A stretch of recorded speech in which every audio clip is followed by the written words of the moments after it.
Keep them both in the top. This.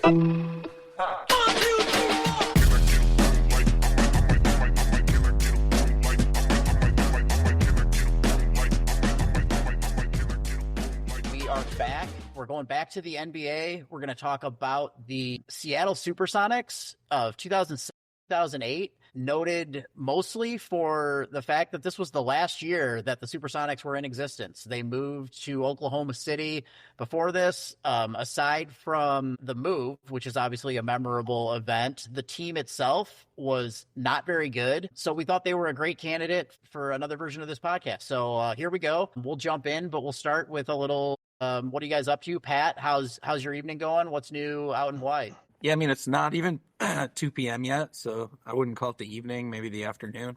Things are good. Enjoying summer. Yeah, I mean, but you're in the tropical climate, right? So you guys do like afternoon siestas, all that kind of stuff, right? It's sort of like evening at 2 p.m. Happy hour here is called Pauhana. It's we're getting close to Pauhana time. Nice. Zach, what's new with you? I got to ask, are you recovered from the crushing defeat that I gave you over the weekend or what?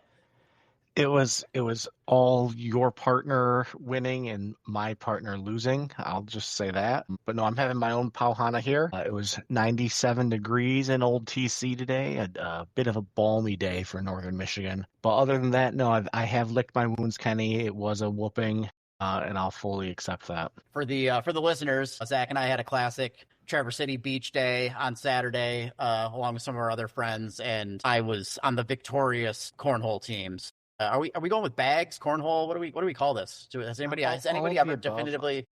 I think I'm a bags guy, but whatever. I think that's usually where I'd go to. Not sure why I went with cornhole here. Pod nerds, I guess. All right, well, let's jump into 07-08. We talked actually a little bit about this time period on a couple of other pods, but maybe let's do a little NBA focused. Pat, as an NBA fan, what were you thinking about in 2007, 2008? End of the Pistons competing for championships. That was kind of where we were at. We kept making the Eastern Conference Finals, but starting to see LeBron kind of take over the East, and just the Pistons were aging and changing some of their core, and it was kind of sad. We just felt like it was going to be hard to actually figure out a way to turn that team into a title team again. Yeah, I mean, that's exactly right. It just seems like that was sort of the feeling for a Pistons fan. It was just kind of the end of it. It was feeling at the end of the era. Like LeBron was just coming on. It was kind of obvious that we just weren't there, right? Where we had to make some changes. We were going to have to blow up something that we loved. So yeah, that was really the sort of aura for that era. Yeah, I was just looking, I guess, going into the 07 season, that we're going to talk about. So I guess in the 07 NBA playoffs in that spring, I guess that would have been the year that LeBron and the Cavs went to the finals for the first time. They think got swept by the Spurs, but clearly a changing of the guard was about to occur in the East, which I think actually we could probably get into as we talk about this pod, because it may have impacted some of the decisions that led to some of the transactions and things we're going to talk about in the context of this Seattle team. So let's go ahead and jump in. Maybe let's start a little bit before we get into 07-08. Let's just talk about the Sonics in general. Heck, what do you think about when you think about the Seattle Supersonics? Initially, it's kind of like an all-time great logo, the Seattle Supersonics logo. So initially I think about that. And then my secondary thought is just Sean Kemp being incredible. He was so special back then, just leaping out of buildings, thundering dunks. And those teams were some pretty fun teams back in the 90s. And that's really what I think about when I think of the Seattle Supersonics. Yeah, the colors with the logo. I mean, they were so unique with the yellow and green. I feel like that always stood out whenever they were playing. Like it was like very iconic. Kind of like the Bizarro Packers, where like that's kind of the lamest logo in sports, and the Seattle one is so great, but the same color scheme. Yeah, it's true. Never thought about that. I guess we just hate the Packers. Maybe a lot of people would. Could be part of it. They'd be like, "Yeah, it's cool, just like the awesome Packers logo." Gross. You just ruined Seattle's logo for me. Right. I had a whole bunch of takes, but now I'm kind of like, maybe Clay Bennett had a point. How do we move the Packers? There we go. Yeah. Okay. Well, so I think you guys both touched on it. I mean, those 90 teams were really fun, but we bring it up mostly to just talk about this was an iconic NBA franchise. I mean, they had won the title in 1979, obviously before our times. You know, clearly one of the premier teams in the Western Conference. Just to kind of do a quick recap of the 90s. They played in the 1996 finals. That team was 64-18. That is a really, really good record. Obviously, Gary Payton, Sean Kemp, iconic players. 96, 97, they were 57-25. 97, 98, 61-21. So another 60-win seasons. Those are some really good teams just a decade before the team that we're going to talk about. And then as recently as 04-05, they were 52-30. So that's just a few years before this. All right. So thanks, guys. For those not listening, you know, the wonders of the podcast app, I was able to hit pause, but was having some technical difficulties. So Pat and Zach have just been chatting away. We're going to jump back in, though. So as I was saying, the team itself was pretty successful in the 90s and even into the early 2000s. They were not, you know, like a perennial bottom feeder, but despite maybe some on the court stability, off the court, the team was going through some transitions. In 2001, Howard Schultz, Starbucks CEO, decides to he buys the team, and then things don't go well for him. He's trying to build a new arena. The city of Seattle, for a variety of reasons that we can get into, is not interested in paying for a new arena. So he decides that just 5 years later, he's going to sell the team again, and he sells the team to Clay Bennett. So, like I said, we're going to talk more about how all of that played out.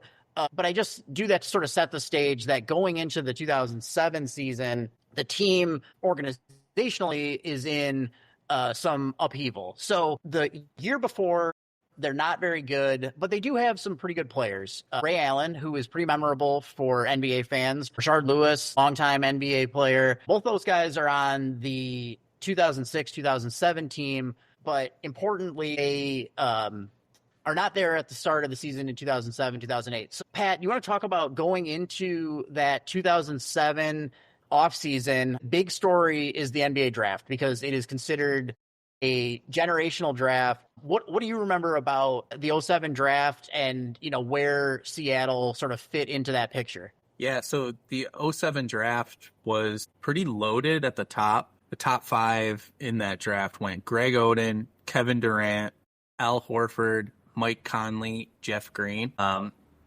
there's a pretty big drop-off after that. There's a few other guys who had good NBA careers, like Joakim Noah, Corey Brewer. I think in the second round, Marc Gasol went that year. But notably, 4 out of those top 5 guys, other than Greg Oden, who had his career, I mean, he was awesome at Ohio State, just dominant, had his career kind of tragically cut short by injury. But 4 of those top 5 guys are still in the NBA, which is pretty wild and then no one else throughout the rest of the first or second rounds of that draft. So yeah, it was a loaded draft. While you've got it pulled up, let's, I don't know the answer, maybe Zach does, and then you can tell us, who'd the Pistons take in 2007? They had 2 draft picks that year. Oh, Pat's dog, Stuck, for sure. Rodney Stuckey, they drafted 15th overall. All right. Man, I really did have high hopes for him after he came in and had a few good performances, but then he went on to some decent years with the Pacers before leaving the league. And then they had one other guy out of UCLA drafted 20. I don't know if you guys could remember him.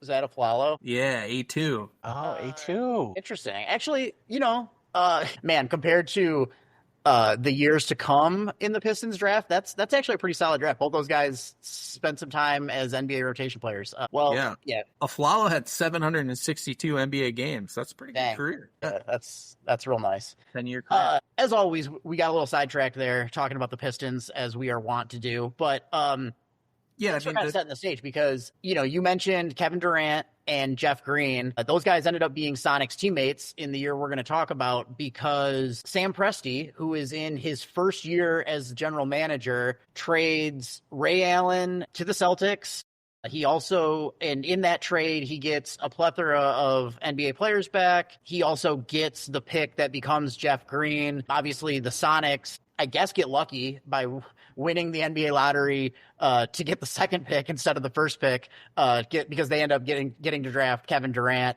And you can kind of see the blueprint, right, where the team is going to enter this new era. They're going to be led by Kevin Durant and Jeff Green, which is a really interesting wing pairing. Kevin Durant, obviously, we'll talk a lot more about him. Jeff Green, as Pat said, is still in the NBA. And then they also, as part of a sign-and trade Rashard Lewis to the Orlando Magic. So it's pretty clear that the team is going to kind of go through this reset going into that 07-08 season. Zach, what do you think about from those early KD years? Do you have any memories of him at Texas? I think he actually played Michigan State go for it. Yeah, that is my earliest memory of KD, and a reason that I was for sure like, well, you can't draft Greg Oden because he looks like he's 100 years old. This seems bad, and there's no chance that Durant is gonna make it in the league because Michigan State just beat the Texas Longhorns. We're talking about the greatest college basketball player ever, and Michigan State just beat them. There's no chance this guy makes it. I was surprised you didn't bring up how slender he was in college. You still talk a lot of smack about Chet Holmgren, who just won the NBA championship. No thanks to Chet. Chet didn't do anything. I wouldn't be spending max bucks on him. That's silly of Sam Presti. Yeah, obviously was wrong about Durant in his NBA career. I absolutely spot on for him as being one of the most overhyped college players, though, because Michigan State beat him. At the end of the day, Maurice Joseph outplayed him. Raymar Morgan took it to him. Drew Neitzel, a short little white guy from Grand Rapids, from outside Grand Rapids. We just beat a Texas team, a ranked Texas team. So those were sort of my largest thoughts about Kevin Durant at the time. Truly, I don't like it's kind of funny and kind of why this team is so forgettable, because you don't think about this team being in Seattle. Like, it's kind of silly to think about them in Seattle because they were just immediately then in Oklahoma City. Yeah. Do you think that you mentioned that Greg Oden just like looked old? But do you think in today's much more pro-beard climate that people would have been a little more on board with the Greg Oden as a freshman in college, just rocking the full beard? I don't know if it was so weird though. It was like his whole forehead and eyebrow, everything about him. He looked 10 years older than he was. He had an old face, but man, was he so good at Ohio State. He was incredible. Yeah, that Ohio State team was really good. Just looking at it, it's interesting thinking about like, oh, this is a forgettable team that wasn't good. And we've seen all these rebuilding NBA teams, of recent vintage. How excited would any fan base be to have the second and fifth pick in the same draft over the last several years? That would be Dylan Harper and Ace Bailey would be your core you'd be moving forward with from the 25 draft. Alex Sarr and Ron Holland would be pretty exciting from the 24 draft. Brandon Miller and Asar Thompson from the 23 draft. Chet and Jaden Ivey from the 22 draft. That'd be pretty fun. And then Jalen Green and Jalen Suggs. I don't know if that would have me over the moon, but certainly two good young players. None of these guys are almost never good and lead you to winning in their rookie year.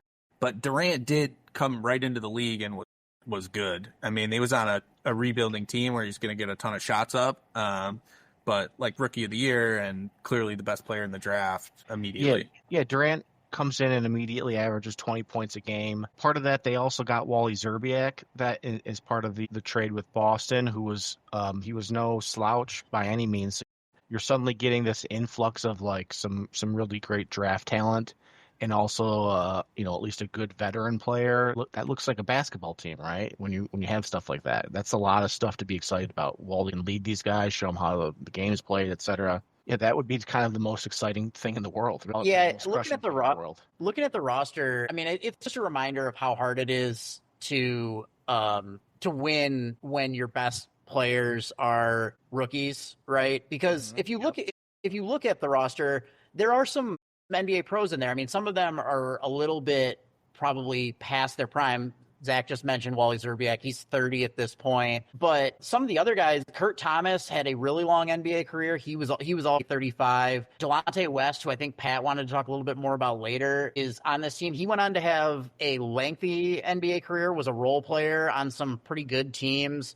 In Cleveland, Nick Collison was already 27 on this team. I don't know how that is possible. I think he spent 4 years in college, so he had only been in the NBA for a few seasons at this point. But the team, like I said, there are some good longtime NBA players on the team, but they're clearly built around young players. And when you're built around a 19-year-old Kevin Durant, you're going to struggle in the NBA. So I don't think it's a surprise that this team went 20-62. One follow up on Nick that is sort of what it is. I feel like Nick Collison's probably the answer to a trivia question, because it's pretty wild to play for the same franchise for your entire career, but in two different cities, which I'm not sure there's another person. I mean, maybe there's like somebody who played like 2 years and one was one place and one was another.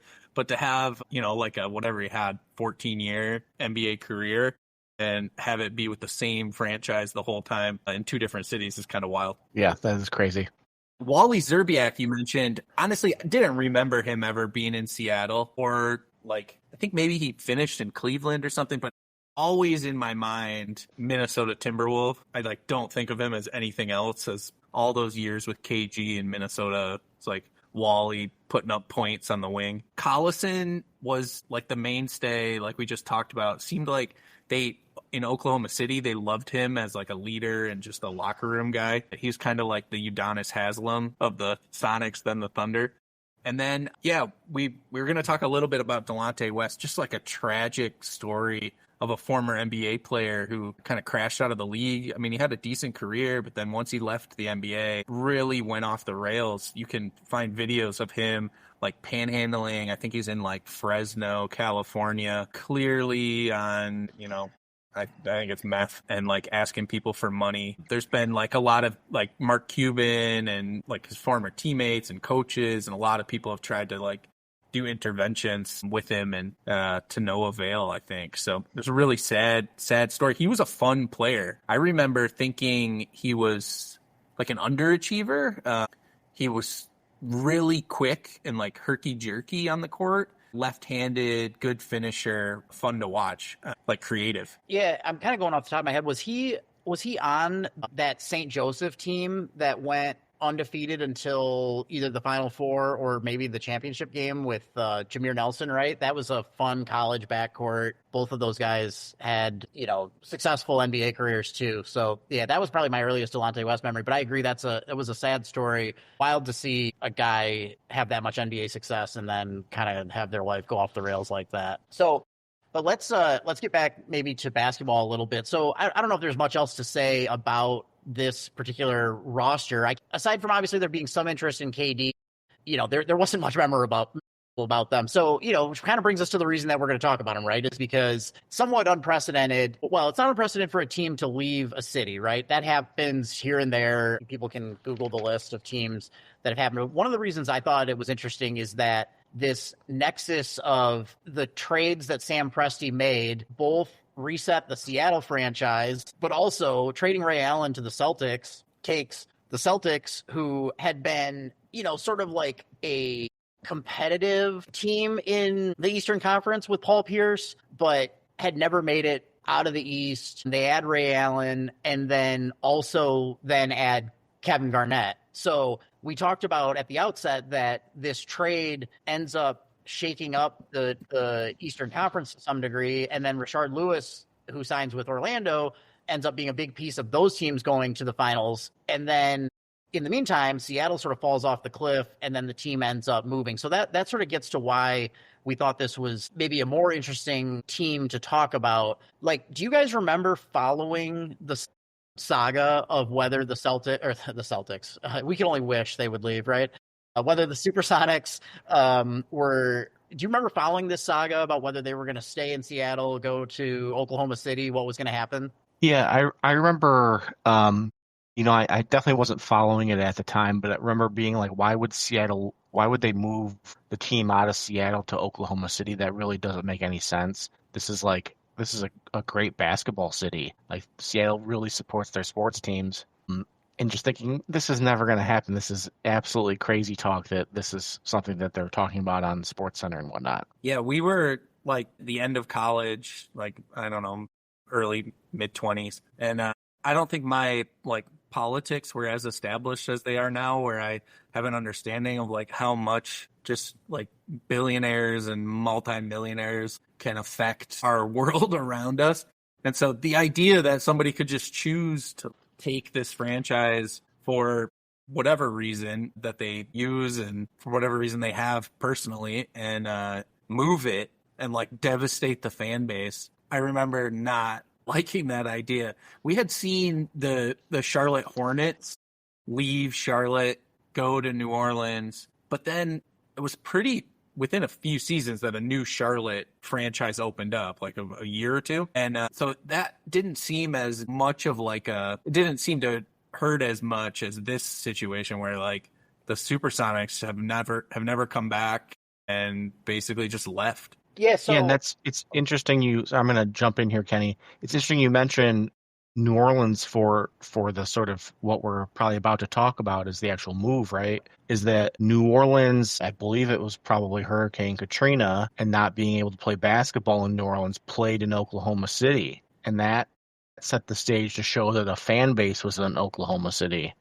So that's sort of a weird domino effect I don't know if it's domino effect, but a weird this happened, then that happened, then that happened to really set the stage. yeah, so I'm glad you mentioned that because I mentioned to you guys that in the lead up to this, I went back and listened to the Sonic Boom podcast that The Ringer did. I think they originally recorded it in like 2018 or 2019 and then re-released it somewhat recently. That really gets into how all of this played out. So I encourage our listeners, if you're really interested in like all the mechanics of it, to go in and listen to that. But absolutely, the fact that Oklahoma City had supported the New Orleans team while they were gone played a role in it and sort of set the stage for the ownership group from Oklahoma City to say, wow, we really think that we can make this work in our city, and how can we find a way to make this happen? But I will say, I found through the miracles of Gmail, I found an email I sent to you guys while this was happening that I sent to the NBA because I was all mad about them. And, I don't know that it was like the most advanced theory, but one thing that I do remember thinking and that stuck out to me is, so I think I always had this perception of, sure, teams moved occasionally, but it was usually teams that frankly were bad or that the arenas were always empty, right? I mean, the Vancouver franchise in the NBA moved to Memphis, right? And hardly it felt like, I'm sure there are some diehard Vancouver Grizzlies fans, but I think, most people were kind of like, it didn't seem like that made sense. Where Seattle had won an NBA championship in the 70s. And as we talked about at the outset of this, we're part of some awesome 1990s teams that were really good, went to the NBA Finals, and were playing in front of arenas that were full. So it just felt like this was maybe different than some of the other moves where it was much more about not about a market that couldn't support a team. It was about a group of owners in one city making the choice that they wanted the team in their city and finding a way to execute that plan to sort of make it happen. Like if you live, it's easy for me to say as somebody who lives in a state that has a major city that has all the sports franchises. Like if you lived in Oklahoma City, it's awesome that you have the Thunder. They've been a great franchise. So it just makes for a complicated relationship with sports because at the same time as they're sort of, and one of the reasons we want to do this pod is they just won the title, so Oklahoma City fans are euphoric over that, and I'm sure fans in Seattle are like, what the hell, man, right? Like, so yeah, go ahead, Zach. Yeah, and even some of the bandwagon fans are pretty euphoric too. Sorry, that was a inside joke for our friend Gerard. Yeah.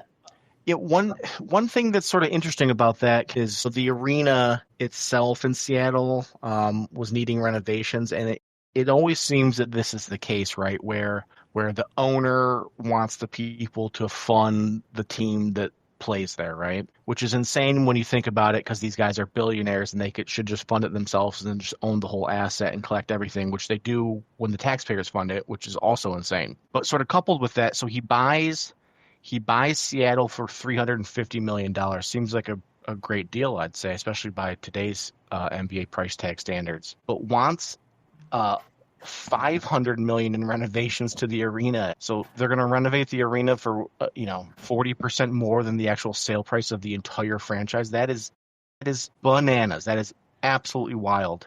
And just it really shows that there was no intention to keep the team in Seattle. Howard Schultz even sued him because he didn't keep it there, which went nowhere. But just what a sort of slimy sort of situation there that Clay pulled. Yeah. Like I said, that podcast kind of gets into the history. They had recently renovated Key Arena in the 90s when the Sonics were kind of in their heyday, which is part of why the taxpayers were like, we just put money into this. We're not doing it again. The politics of this are ridiculous for a variety of reasons, right?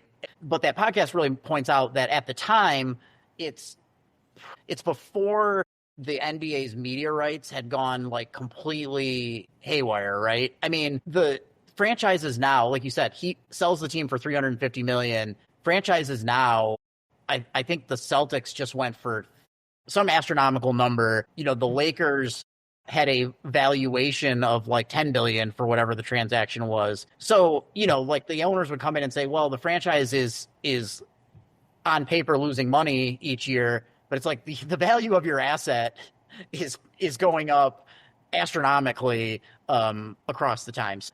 I don't know, Pat, go ahead if you want to jump in on that at all. Yeah, I mean, I don't know if you guys want to do this, but do you want to just talk a little bit about the Lakers sale and the conspiracy theories around that? Let's do it. It's totally not related to the Seattle Supersonics. We're in a conspiratorial mood today. Yeah. What's the conspiracy theory with the Lakers? I don't even know that. Yeah, so everybody said, like, why did Dallas trade the Lakers Luka Doncic? And the theory was the original conspiracy theory was the Mavs new ownership group who took over from Mark Cuban is basically the heirs of the Adelson fortune, which is Vegas casinos. And the theory was they want to move the team to Vegas. So you trade away your franchise star, you tank the team a little bit, you be able to move the team. Now, I never really bought that theory because Dallas is just such an enormous market that, I mean, in the end, these people are business people. Like, you're not going to move from Dallas to Vegas and think it's like going to be some huge business upgrade. I mean, maybe I'm wrong. Maybe I don't know the specifics, but I think marketing and owning a franchise in Dallas has to be more valuable. So my conspiracy is then months later, the Lakers sale is announced, and the facts surrounding that are basically Jeannie Buss, like, famously runs the Lakers. She's the majority owner, but she and her siblings own the team, and their dad left them a trust where the ownership stake does not pass to heirs beyond the siblings. So if they die, their kids or whoever they want to leave their stake to, that doesn't happen. It just gets, like, subsumed by the other stakeholders. So these people are getting older. And I wonder why they won't. I mean, that has to be the motivation for them to sell, right? Like, somebody in the ownership group said, we don't want to do it anymore. And it's probably fracturing the family. And the only way to, the best way to divide the pie and share it with your heirs is to sell now. Now, a sale like selling the Los Angeles Lakers is going to be in the works for a long, long time before it happens. I would stake all the money to my name that people in the ownership group within the NBA knew that the Lakers were going to change ownership before the Luka Doncic trade happens. Now, how Kenny just brought up the $10 billion valuation for the Lakers in the sale. How good is that for all the owners of the NBA? And you may think, well, maybe it sort of raises the price of their franchise tangentially. But the other thing that's going on in the NBA is there is endless talk about expansion. So they're going to add one or two franchises. And these franchises are going to have a price tag. People are going to have to pay in to a pool that will be shared by all the owners. So all the owners are going to directly benefit soon from expansion, from a higher valuation of franchises. Now, how do you raise the valuation of your flagship number one brand? You trade them the youngest major superstar who plausibly could be traded. Now, is this true? I have no idea, but as a theory, if 30 NBA owners and the commissioner wanted to make this happen, trading Luka Doncic to the Los Angeles Lakers makes a lot of sense if you were, had your fingers on the button and could make that happen. Yeah, okay, I love this. Also, to build off it, though, I mean, how do you make that work for a Dallas? You promise that they're going to get the number one pick in Cooper Flag, right? Otherwise, that trade makes no sense on paper. But hey, AD for Luka is an insane trade. Even Pat, who's one of the biggest defenders of AD in terms of his defense when he's healthy as anyone, no one is making that trade without putting Luka up for a bid. But if the deal is actually you get AD and you get Cooper Flag, all of a sudden that makes a little more sense for the Dallas side of the equation. And just to bring this even more full circle and maybe get us back on topic, the likely home of one of these new expansion franchises is Seattle, right? Like, so there's talk about Vegas, there's talk about Seattle. It seems like those are the teams or the places that are likely to be subject to expansion where Mexico everybody... City, I've heard. Yeah, maybe. So I love it. I think that's a great theory. The hard thing with the Cooper Flag the piece of that is they were in the playoff mix, like right around the playoff play-in. I would have to look it up to remember Dallas's record when they made the trade. But unless Kyrie and AD get injured, it's hard to imagine they're even in the lottery. So that piece is a little harder, but certainly it worked out that way. And a pretty crazy set of circumstances if you were the NBA owners, you're like gleeful about how it worked out, right? Like we got Luka Doncic to the Los Angeles Lakers perfectly in time to take the mantle from LeBron James, our number one star. Now we pass it over to the number one SGA is maybe better than Luka, but he's not as big of a star. He's just not. Luka is internationally a superstar, I think, in a way that SGA can get there if he keeps winning titles. But so I do think that there's if I was czar of the NBA, I would think hey, this works out pretty good for everybody. We're all going to make more money. This would be a good thing to do. And there's rumors that LeBron is going to be part of a future ownership group. All this stuff is stuff we just gleaned from our various podcasts that we're aggregating here, but whatever. This is a great conspiracy, and I think let's take it back to the Seattle team that we were talking about. But I think while we're on the conspiracy theory trend, we talked a little bit about the framework of the deal that Sam Presti made to send Ray Allen to Boston for Jeff Green. But if you're going to try to set the stage for the team needs to move, having a rebuilding team that is one of the worst teams in the league is a pretty good way to say, hey, the fans aren't here supporting us, right? Now, I will say that the way Sam Presti has operated in terms of always looking to sell on his existing assets for future assets has sort of borne out that this is kind of the way he makes moves. I think the rest of his career has been very consistent in sort of this, but I don't think it's crazy to think about had they just kept Ray Allen, found a way to work with Rashard Lewis, and then added a rookie KD into the fold, that team is probably not the worst team in the conference. And that probably now you have a decent team with an up-and-coming superstar in Kevin Durant that might be a little harder to justify relocating to Seattle, or to Oklahoma City from Seattle. So, yeah, I mean, I think you can play this game a lot in the NBA, well, in sports in general, of what are the true motivations here. But, So the Ray Allen trade was partially about tanking the team in order to move them. Possibly, I do think that it's the Ray Allen trade shows how big of balls Sam Presti has. You take a job. I mean, maybe if you know they're leaving, it's easier because you like trade the franchise's superstar and the fan base is going to hate you and you guys are going to suck for a year. But like, hey, F them, we're out of here. Right. I wanted to drop the F word there, but I just censored myself a little. But yeah, I mean, it's still a big balls move to deal Ray Allen right when you get the job. And then obviously drafting KD was quite good. You wonder if they win the lottery, get the first pick, draft Greg Oden, is Sam Presti still an NBA GM?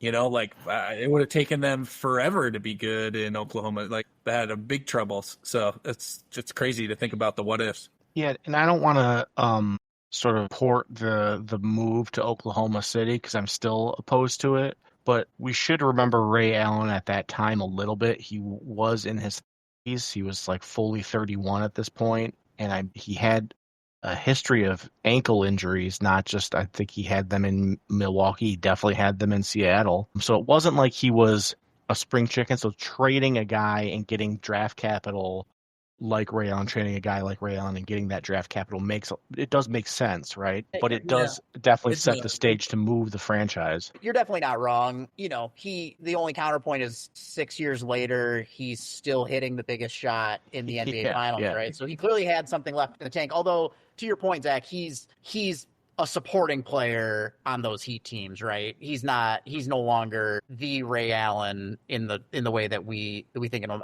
I do want to get back. I don't want to spend too much time on it, but we kind of skipped over it to some extent. But I encourage people, if people are really interested in like how the nuts and bolts of the move happened, there has been, Pat mentioned there's a documentary out there. There's a podcast that I listen to. There's been a lot written about it. But just because we're talking a little bit about various conspiracies, the big thing to come out of all of that is, did the Oklahoma City ownership group basically buy the team with the sole intention of moving it to Oklahoma City? And did the NBA, which you could argue, again, they're from Oklahoma City, they're operating in their best interest and their community's best interest. But I do think then if that's their intent, then I think the better question is, why does the NBA sort of let that happen, right? They should be, in theory, the NBA should be the ones policing this to say, does this make sense for the league? Does it make sense for the fan base, the fan base that we've established in Seattle?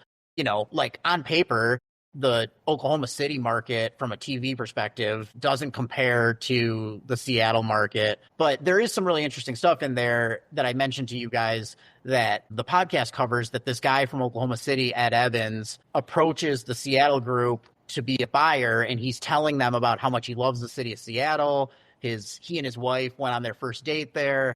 And then, just as an example of, how ruthless and cutthroat this business apparently is, he puts this whole deal together, approaches Clay Bennett and the other owners in Oklahoma City to bring them into it. And then after the deal is finalized, when they're flying to Seattle to make the announcement, Clay Bennett tells them that he's out as CEO. They basically just cut him out of the deal because he didn't have as large of an ownership stake as they did collectively. And so I think that's what led to, Zach mentioned that Howard Schultz ends up suing them. The city of Seattle sues them. It's an ugly fight that obviously is still, from Seattle fans' perspective, I mean, legally it's obviously been resolved, but from Seattle fans' perspectives is not resolved because they still don't have a team, which is pretty wild when you think about one of the NBA's signature franchises now has been without an NBA franchise for 15 years. So yeah, go ahead. Yeah. So is the insinuation there that they used that guy to broker the sale? Yeah, essentially, because they wouldn't have been able to make the purchase without. I mean, so supposedly in this podcast, there was a requirement, and the contract actually said that the new ownership, whoever the new owners were, had to make a good faith effort to keep the team in Seattle, and that was an important part to Howard Schultz, who was the primary owner, but even the other Seattle owners who, maybe had more of a vested interest in the team staying. So, I mean, apparently, the podcast gets into, there was a vote of the 9 principal Seattle owners before the sale to the Bennett Group that was a secret ballot, but supposedly it was a 5-4 vote. So had one person voted the other way, the sale wouldn't have gone through, and that the insinuation that the group wanted to keep the team in Seattle was part of making the deal ultimately finalized. And I think that's why Howard Schultz eventually ends up filing suit, is because he felt like he was misled in this group. Now, like, if you listen to the Seattle fans on that podcast, they feel like maybe that's a bit of revisionist history and reputation management by Howard Schultz. And he, it's convenient for him to sell the team and then say, yeah, like, right. And then I don't know, right? The guy who says he can't afford to foot the bill for renovations, but is worth billions and is going to eventually run a, failed vanity campaign to run for president. Yeah. So there's complicated things there. I mean, we could spend a lot of time talking about the politics of all this. Maybe we should talk a little bit about just the role of owners and cities. But I think maybe we stick a little bit more to basketball. One thing that I was thinking about that made this interesting is, and I touched on it earlier, is the history of Seattle made it sort of strange or different than maybe other NBA or other pro franchises that had moved. But I also think, man, for Seattle fans to draft KD, I mean, it's not just that you're losing your team. You're just picked a guy who, by all accounts, is one of the best prospects to come through the draft in a really long time. And you watch him for 1 year and then you leave. And then not only that, they go on to almost I mean, I guess it took them a little time to build up, but they clearly started accumulating assets. They take Russell Westbrook the next year. They take Harden and Ibaka shortly thereafter. And like 3 years later, they're considered one of the best young NBA franchises out there. Now, that particular team, it doesn't quite work out for, but there's still a lot of talent there. That's an interesting point. I'd never thought about it until you were just speaking there, but you said that for that team, it didn't quite work out. And famously, Kevin Durant leaves in free agency. You hear a lot of NBA players who go through they get drafted, they get so much love from that first franchise, and then they finally get traded, and it's like their world is turned upside down and they're like have to learn that basketball is a business. And I wonder if Kevin Durant learned that lesson his rookie year when the franchise that drafted him got up and moved, and he probably thought like, well, you do whatever you can for yourself in this thing. Like, and then a little bit of comeuppance for OKC when he just leaves.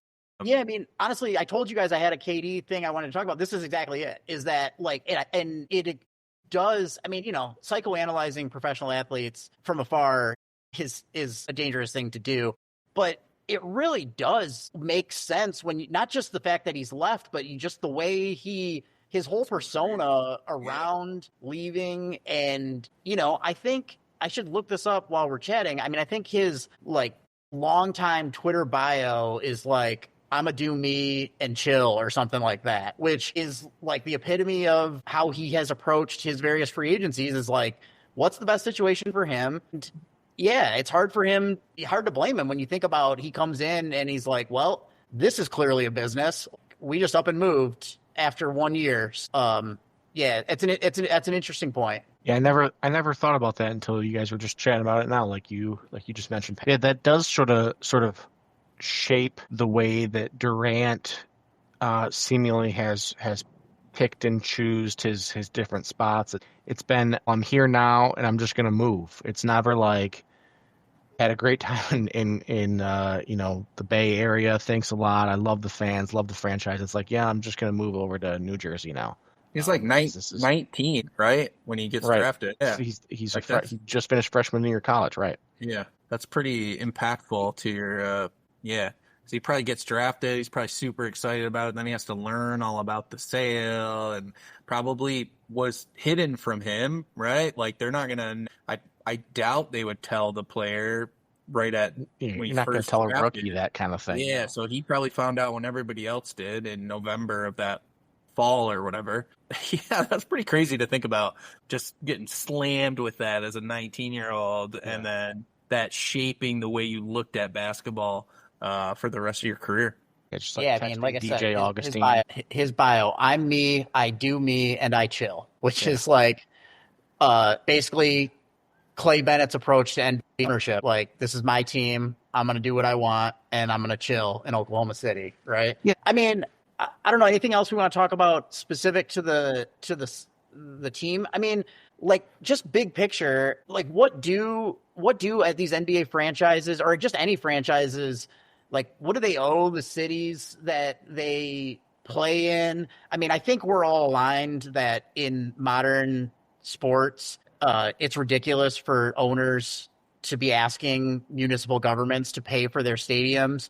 But at the same time, I kind of mentioned that in situations where the teams are really like lacking support. I mean, the most recent franchise. So, well, the Athletics have not moved yet. They're playing in Sacramento, I think, this year because they won't build a new stadium. But the Phoenix / Arizona NHL franchise moved to Utah. And, that was always kind of one of those places. I'm sure they had a really passionate fan base, but it was always like, well, how big is hockey? Like, I don't know. I mean, it is still a business, but it just sucks for fans to basically be confronted with the realities of that business. I mean, I don't even know, like, imagine if the Pistons hadn't been willing to move to Little Caesars Arena, and they draft Cade, and then 2 years later they just move back to Seattle or something. Like, we'd be like, I'm done with this league, right?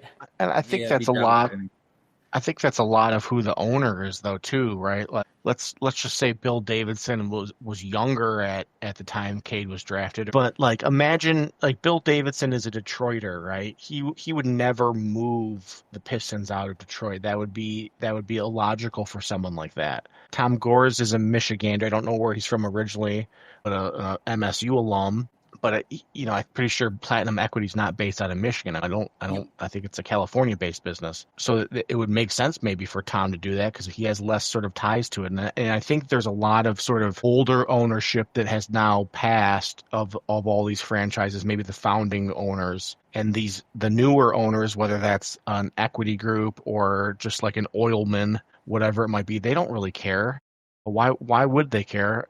Clay's like, I'm going to move it to Oklahoma City. What do I care about Seattle? So I think there's a lot of that with new ownership groups. And then to chat about cities paying for stadiums, I kind of go back and forth on that, right? Like, you want the franchise there, but it's sort of illogical for taxes to pay for the franchise, but then it's not like a municipality owned or controlled thing where I can't go to Little Caesars Arena for free. No, the security's going to kick me out. Like, taxes pay for park. It's not a public park, right? Exactly. Do you know what the Pistons lease agreement, Red Wings and Pistons lease agreement with Little Caesars is? Because they sign some sort of lease, and they're kind of locked in for some. And then you start to hear speculation about what's going to happen, like pressure to build a new arena or whatever when the lease is up. That's always the carrot that they dangle. They say, well, if you're not going to build this new arena, we're going to move it. It's the same thing that Clay did. Is the best, not to praise the Packers, but is the best way to do this like a collective owned by the people in the state that want to invest, and that's the group that owns the team, and they get voting? You can be like a voter share, and that basically ensures the team stays. Is that how it should be? I mean, I think that would be great, right? There's nothing else like it in pro sports. It's pretty remarkable that it is stayed that way. Is that the reason as I know, they stayed there in Green Bay? I mean, would they have lost the team at some point? It's a tiny market. I feel like they all of Wisconsin, but they're definitely pulling from the entire state. So I think there are paths where having the public, because having Little Caesars Arena in Detroit is great for the city, right? I mean, clearly bringing the Pistons downtown has generated economic activity in the area. The Wings were already downtown, so you're kind of moving it from Joe Louis to a different part of the city. And even losing the Palace had negative impacts for Auburn Hills, right? So there is definitely a community benefit to where arenas are located. So it's not that I don't think governments and communities have any interest in assisting there. I think it's just a question of, as far as I understand it, in the case of Seattle, the city was like, well, we want to make sure that we have a revenue stream to cover whatever our investment is. In other words, they want, it's not ownership, but they want a portion of the profits for if we're if we're going to be investors in a public stadium, we should get a return on the investment. And I think the owners tend to argue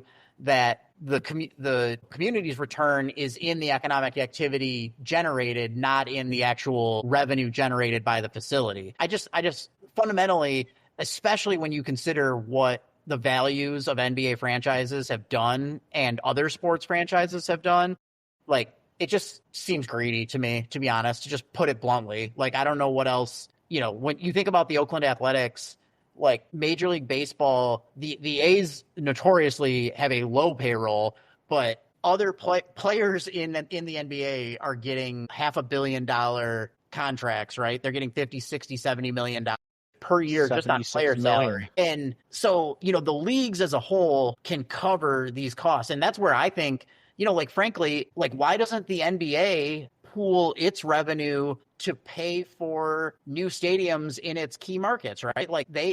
Of course, that would come out of the players' pockets and it would come out of the owners' pockets. So they don't want to do it. They want the local units. But I guess my view is pro sports generates so much money and they should be thought of in the aggregate, not as each individual owner can come and say, look, I'm the owner of the Oakland Athletics. I'm losing money. Build me a new stadium. It's like, well, okay, but you're part of an organization and essentially a monopoly that has been granted by inertia and all the things that go with being a pro sports league that is generating billions and billions of dollars in revenue. So maybe you guys can figure this out. Yeah, can't figure it out. And I think it's silly whenever these owners say that they're losing money, because no one, at least in America, is actually losing money where these people are going to actually feel any sort of effect from it. And that's largely from the media rights deals. Even if they're losing money on the stadium game to game, they're making cash hand over fist on the media rights deals. Specifically with Seattle in this scenario, it's interesting too that at that time or just before that time, both the Mariners and the Seahawks got tax deals to fund either new stadiums or stadium renovations. So this would be a third one worth increasing taxes. So it makes a lot of sense then where the fan base would be like, no, this doesn't make it. This isn't going to work for us. The city's saying no to this. Yeah. I do think the whole conversation just shows how exploitative these billionaires.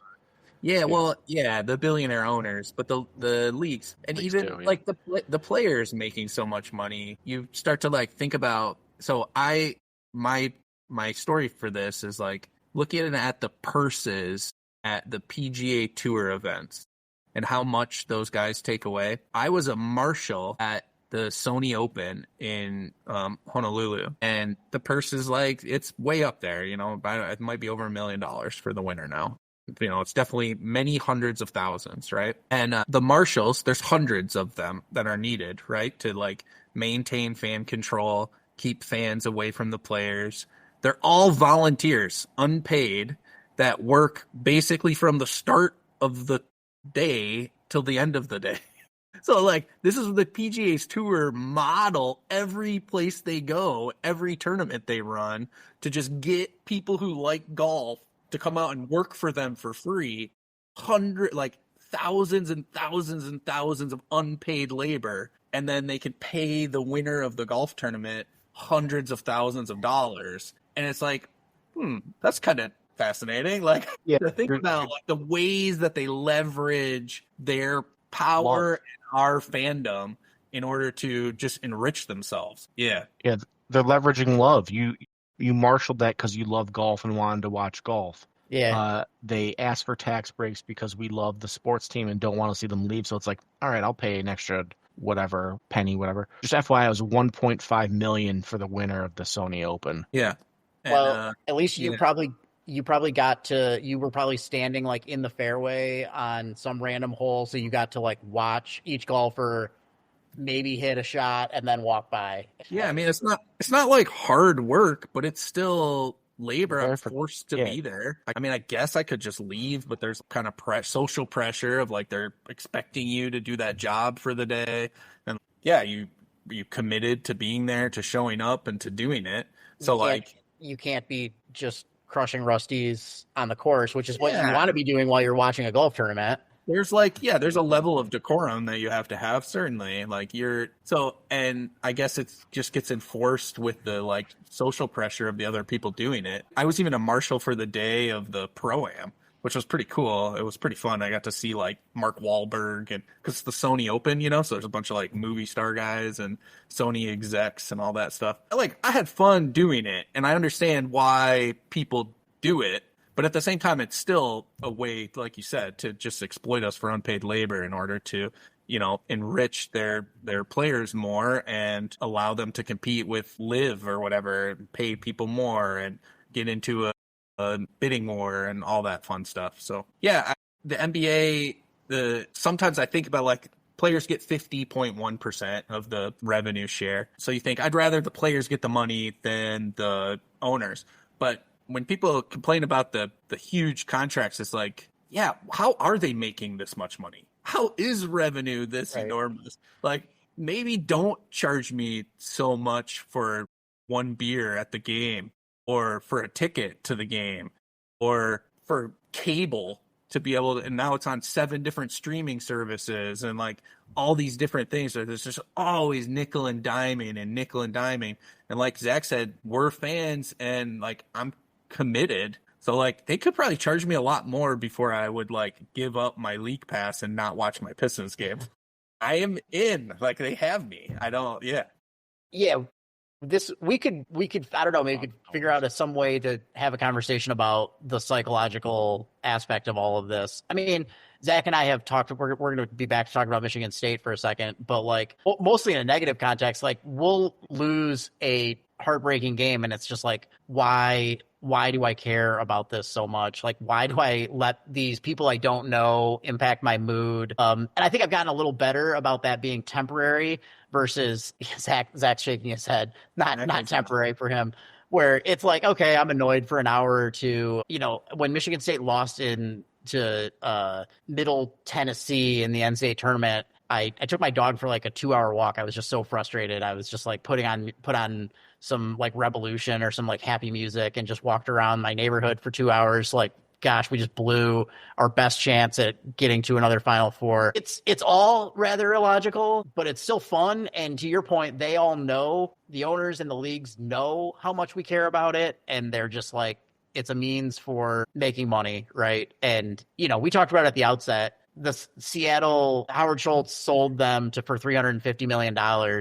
Like, he could have lost $5 million on that investment on paper every single year and sold the team for $2 billion 5 years ago and made money on all of it, right? Like, all of this stuff is happening in the context of they're already very rich, and ownership of a NBA franchise is going to make you richer. So yeah, using their private team jet to go wherever they want at all times, and it's a business expense, and flying their family around and all that fun stuff. Yeah. All right. So that's maybe enough of that topic. Well, the one thing about team leaving, I wanted to ask you guys, who do you think is the most likely team to leave its current city of the 30 teams in the NBA? I think there's like a very clear top 3 that I can't ever see relocating. That's the Lakers, the Celtics, and the Knicks. I don't think there's any chance any 3 of those would ever move. But after that, you could start to kind of make some arguments for different teams, and I wonder where you guys landed on that.